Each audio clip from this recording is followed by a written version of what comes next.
নমস্কার, আমি চন্দ্রানী। কেমন আছেন সবাই? এই সময়টা হচ্ছে বর্ষাকাল।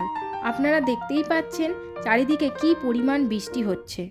আর এই সময় কচু গাছের ফুলও হয়ে থাকে।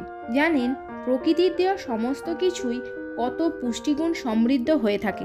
সেই রকম আজকে যে জিনিসটা আমার হাতে দেখছেন, এই যে কচুর ফুল, এটি একটি ভীষণ পুষ্টিকর খাদ্য।